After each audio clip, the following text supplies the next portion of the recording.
ready, child. Enjoy your stay! Did you know that every Saturday night on the planet Mars, on their main TV channel ET1, they broadcast a so-called entertainment show called I'm a Celebrity, Get Me Off Earth Before a Great Big Wart Sucks the Life Out of It? Now, what I ask myself is this. What do they know that we don't? This is the Visitors Book, where all the grisly tales of all my wicked guests are written down. Want to see why one of these bad children is down here? This is Jim and Terry's story. I call it The Nuclear Wart. Once upon a time, in a place called Riddlesden Knob, there lived two brothers who fought like cat and mouse. Jim and Terry Ganglion started fights over the silliest things. You had more mashed potato than me. Did you just read my comic in the loo? It's not fair. I wanted to be stung by that nettle first.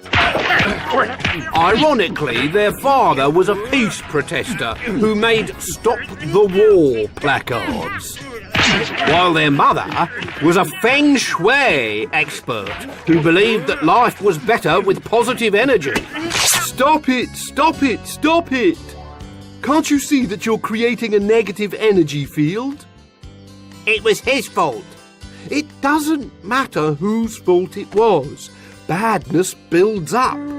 All this hate and fury has to go somewhere, and I'll tell you where. It's lying in ambush like toxic mud, waiting to slip you up. It's still his fault. I give up. Which was a shame, because the following day she was proved right when Terry decided to make a dressing for the salad. Your dressing tastes like cat's pee. Just let him make the dressing if he wants to. Use sunflower oil or I won't eat it.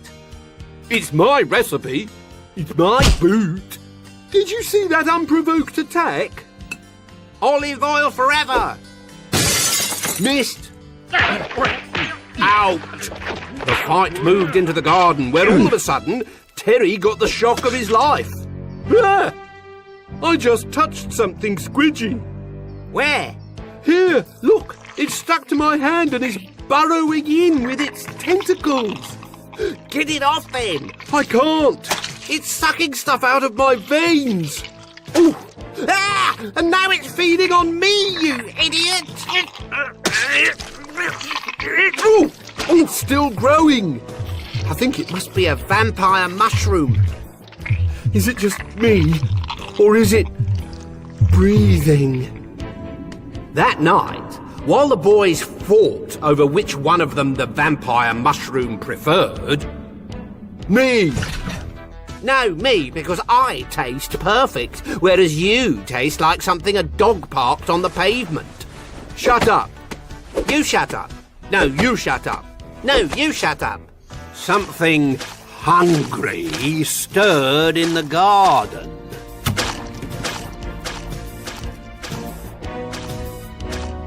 As dawn broke, the mushroom finished feeding and hid behind the curtains.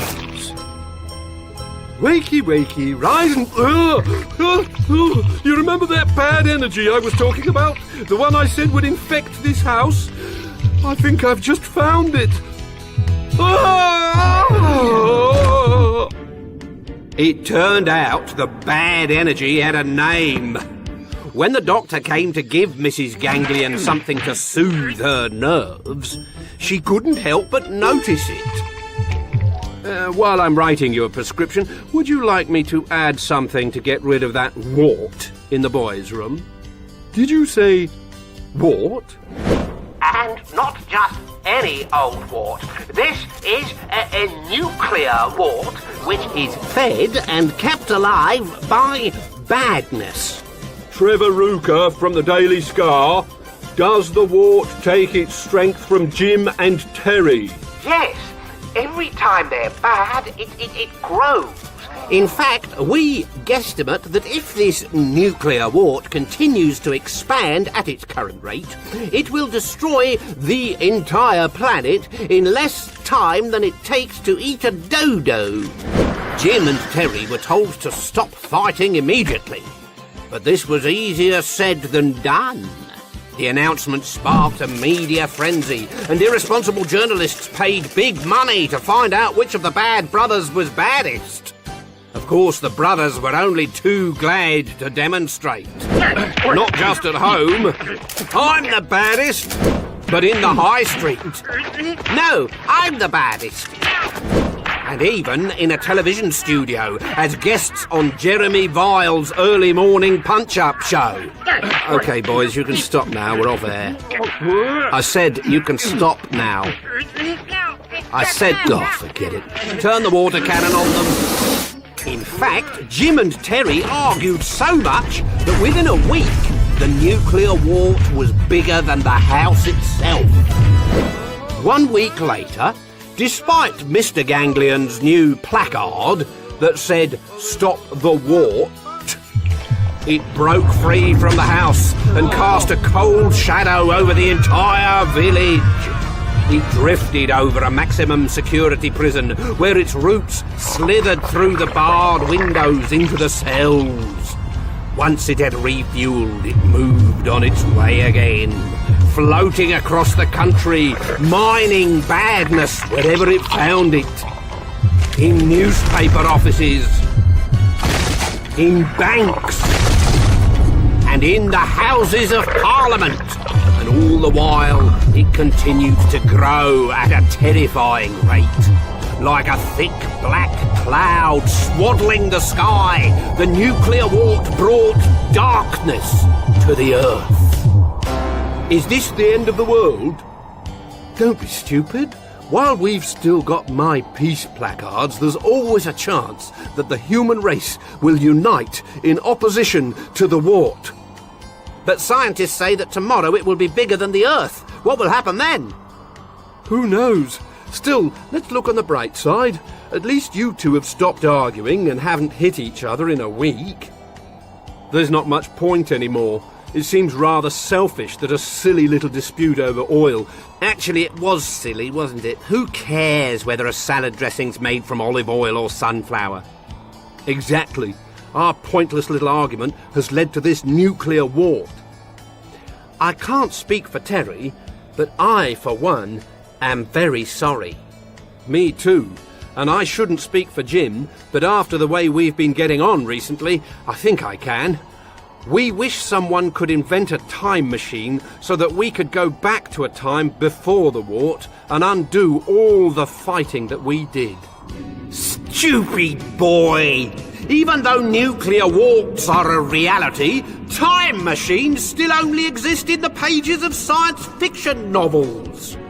The next morning, when the Earth was completely surrounded and the sun had disappeared, the cold brought people out of their houses to see what was happening.